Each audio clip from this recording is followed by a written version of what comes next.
हामी सबै कुनै न कुनै रूपबाट समय चक्रको कैदमा छौँ। यसैले हामी आफ्नो अस्तित्वको सङ्कीर्ण सीमाहरूले घेरिएर रहेका छौँ।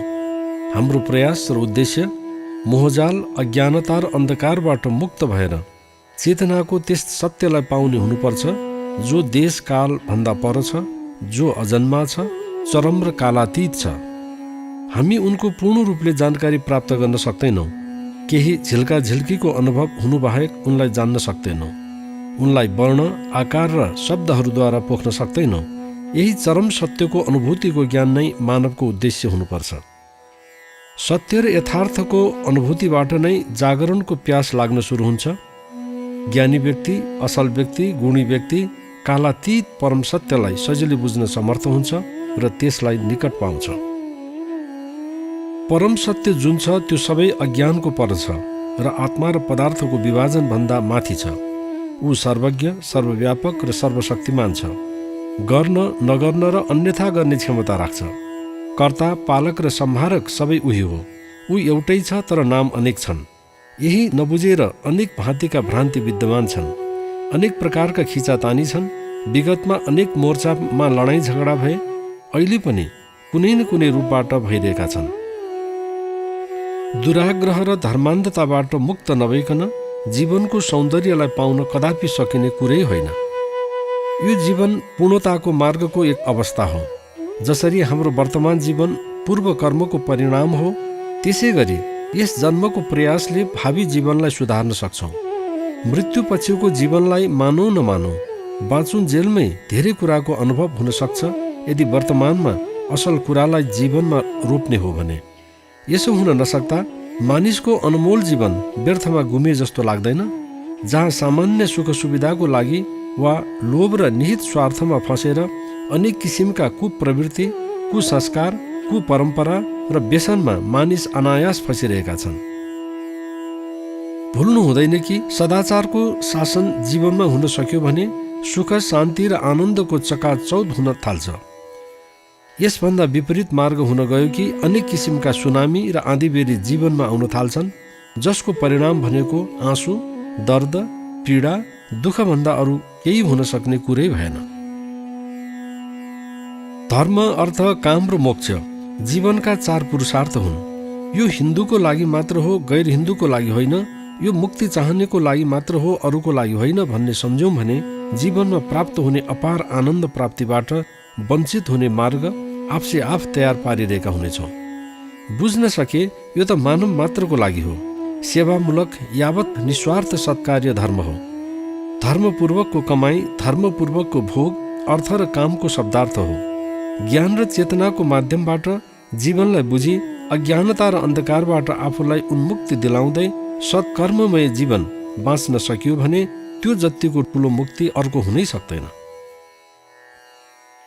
जीवनमा काम या भोगको धार्मिक आध्यात्मिक जीवनमा विरोध छैन। नियम, अनुशासन एवं संयममा रहेको कामलाई प्रोत्साहन दिन नै 4 पुरुषार्थमा काम पनि पर्छ। 4 पुरुषार्थका वास्तविक अनुयायीहरूले त्यागपूर्वकको जीवनलाई स्व अनुशासनमा ढाल्न पुग्छन्, जसको परिणति हुन्छ आनन्दमय जीवनको परिप्राप्ति। स्व अनुशासनको अर्को नाम नै आत्मसंयम हो। जीवनको हरेक पाइलामा आत्मसंयमको जरुरी पर्छ। यसैको अभावमा मानिस अनेक किसिमका लोभ, लालच, स्वार्थ र भोगमा फस्न पुगेका हुन्छन्। सामाजिक जीवन होस् कि राजनीतिक जीवन, धार्मिक जीवन होस् कि आध्यात्मिक जीवन, सबैमा आत्मसंयमको अपरिहार्यता छ। जीवन मान्य सम्बन्धहरूबाट मात्र बाँच्न योग्य हुन्छ। यसैलाई स्वच्छ, उज्जवल र शालीन बनाउन सकिनै जीवन महकिन थाल्छ। शालीन जीवनको इच्छा गर्नेहरूका लागि त आत्मसंयम आवश्यक मात्रै होइन, अनिवार्य नै हुन्छ। धर्मलाई लोकाचारको रूपमा मात्र वा परम्परा धान्ने क्रियाकर्म सम्झिदिँदा धर्मभित्रको महानतालाई पूर्ण रूपेण बिर्सिदिएको अवस्था छ। धर्म कहाँ कर्मकाण्डको चौकीमा सीमित हुने वस्तु हो। धर्म कहाँ मठ मन्दिर, गिर्जाघर र मस्तिष्कको चौघेरामा कैद हुने कुरा हो। हुँदाहुँदा ईश्वरलाई पनि तिनै स्थलमा मात्र पाइने वस्तु हो कि भने लक्ष्मण रेखा कोरी सीमित तुलाइदिएको भान पर्छ। उनको सर्वव्यापकता माथि नै प्रश्न चिन्ह खडा गराइदिएनौ। यसले त मानिसलाई स्वच्छन्दतावादी बनाएर ती सीमित ठाउँहरूभन्दा बाहिर जे गरे पनि हुने, जसो गरे पनि हुने बनाइदिएन।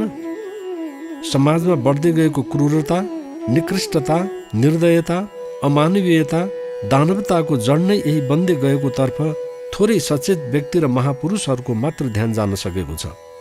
अधिकांश मानिसहरू त जीवनको अर्थ र उद्देश्य बुझ्न या त असमर्थ हुन्छन् या समय नै पाउँदैनन्, या बुझेर पनि भोलि सच्याउँला र सुध्रौँला भन्दा भन्दै छोटो जीवनबाट बिदा लिइसकेका हुन्छन्। हामीले सम्झिने गरेका धर्मका नीति नियमहरू जड एवं अपरिवर्तनीय भइदियो भने त यो 4 पर्खालभित्रको गन्हाउने पोखरी तुल्य बन्न पुग्छ। संस्कार, परम्परा र संस्कृतिको जस्केलोबाट बेला बखत चिहाइने गरेको धर्मलाई, यद्यपि धर्म भनेको रीतिरिवाजको डङ्गुर होइन, सत्यनिष्ठापूर्ण जीवन बाँच्ने असल जीवनशैलीको रूपमा हेर्न सक्यौँ भने धर्मबाट जो कसैले दिव्यताको मार्गलाई अवलम्बन गर्ने राजमार्ग फेला पारिहाल्छ। यसमा शङ्कै छैन। धर्मको नाउँमा छिरेका अन्धविश्वास, कुरीति, कुसंस्कार, कुप्रवृत्ति एवं विकृतिहरूले पो धर्मलाई बदनाम बनाएका हुन्। तिनलाई छानी छानी पन्छाउन थाल्यौँ कि त नीतिले, सुसंस्कारले, सुप्रवृत्तिले, संस्कृतिले आफ्नो स्थान ग्रहण गर्न थालिहाल्छ। यस्तो कार्य पहिले अरूले गरून् अनि थालौँला गरौँला भन्दा भन्दै युग युग बिते। समस्या जहाँको तहीँ छ। सुधारको कुरा, चेतनाको अभिवृद्धिको कुरा, आदर्शको दिग्दर्शनको कुरा, जीवन बनाउने आत्मिक चिन्तनको कुरा अरूले गरून् अनि म गरौँला भनी बस्यौँ भने चाहेको समय आउला नआउला भन्न सकिन्न। तर जसले आफूबाटै सुरु गर्छ उसले जीवनमा तृप्ति र मुक्ति दुवै पाउँछ। यसका लागि अन्तर्दृष्टि र ज्ञानको उपयोग कुनै न कुनै रूपले जरुरी हुन्छन्। यो चाहिँ महत्त्वपूर्ण कुरा हो। हरेक निर्णयमा आत्माको बोली रूपको बुद्धि र विवेकलाई साक्षी राखी व्यवहार जगतमा उत्रियौँ भने बल्ल सही कार्य हुन सक्छ। कुनै पनि व्यक्ति तबसम्म महिमा मण्डित हुन सक्दैन जबसम्म उसले मानव जीवन इतरको महिमा, मूल्य र मान्यतालाई जान्न सकेको हुँदैन। सृष्टिका सबैप्रति संवेदना विकसित गर्न नजान्दाकै परिणति हो विश्वमा हिजो आज बढ्दै गइरहेको सङ्कट र पीडाबोध।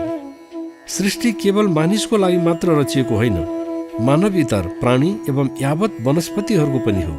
जैविक विविधताभित्र एक अर्काप्रति रहेको अन्योन्याश्रित एवं सुमधुर सम्बन्धलाई चिन्न र जान्न नसक्ताको कारण नीरस एवं भयावह पूर्ण जिन्दगी बाँच्ने भन्दा पनि प्रकृतिमा रहेका अनेकौं निधिहरू विलुप्त बन्दै नजानिदो रूपले त्यसले अरूलाई भन्दा पनि मानिस नै अनेकौं रोग व्याधिका साथै प्रदूषणहरूले गर्दा विनाशको दिशामा प्रवृत्त हुँदै गरेको दुःखदायी अवस्था छ। जीवनको उद्देश्य शान्ति, आनन्द र सात्विकता नै हो, न कि अशान्ति, दुःख, पीडा, बन्धन, विलासिता या इन्द्रिय सुखभोग। मानव रूपमा आफ्नो प्रकृतिको परिपूर्णता र साध्यको प्राप्तिको मार्ग चिनेर दिव्य र सर्वोत्कृष्ट जीवन बाँच्न जान्नु नै आनन्द हो। भौतिक सुख सुविधाबाट प्राप्त हुने सुख एक दिनलाई केही पाए जस्तो हुन्छ, पछि थाहा हुन्छ कि त्यो त अस्थायी पो रहेछ, प्रारम्भ भएको हुन्न, सकिसकेको हुन्छ। उदारता, विशालताको उच्चतालाई नचिनेर जति संकीर्णता र लघुताको मार्गलाई अवलम्बन गर्न पुग्छौँ त्यति मानवतामा क्या लागिरहेको हुन्छ र अशान्तिको वातावरणलाई मलजल गरिरहेका हुन्छौँ। जात, वर्ण, धर्म, सम्प्रदाय, वाद, जातीय पहिचान आदि नाना भाँतीका पर्खालहरू अघिल्तिर उभ्याएर समानुपातिक विकासको कुरा गरेर एक दिनलाई कसैलाई अल्मल्याउन त काम लाग्ला, तर त्यसले कालान्तरमा ल्याउने भनेकै विभाजन हो, मनमुटाव हो, दङ्गा हो, झगडा हो। विकृति र विसङ्गतिका पर्खालहरूलाई ढाल्दै मानवताको पक्षलाई सर्वाधिक प्रशय दिई सर्वत्र खुसी, शान्ति र आनन्दको सुखद वातावरण तयार पार्ने हो भने सबैलाई समृद्धिका लागि, उन्नति र प्रगतिका आधारहरूलाई बलियो बनाउँदै समान अवसर, मौका र स्वतन्त्रता दिनु नै बुद्धिमानी हो भन्ने वास्तविकतालाई बुझ्न पछि पर्दा अनेक किसिमका उल्झन र विवादले अगाडि बढ्नुभन्दा पछाडि पो धकेलिरहेका हुन्छौँ। यो अवस्था हिजो थियो, आज छ र भविष्यमा कहिलेसम्म रहने हो थाहा छैन। उठौँ, जागौँ, जगाऔँ र यथार्थ कमी कमजोरीहरूलाई त्यागी अगाडि बढौँ। यसो भएमा नै केही हुन्छ, केही बन्छ भन्ने अपेक्षा राख्न सकिन्छ। अन्यथा समयले हामीलाई धेरै धेरै पछाडि धकेलिदिएको पछि मात्र थाहा पाउनेछौँ।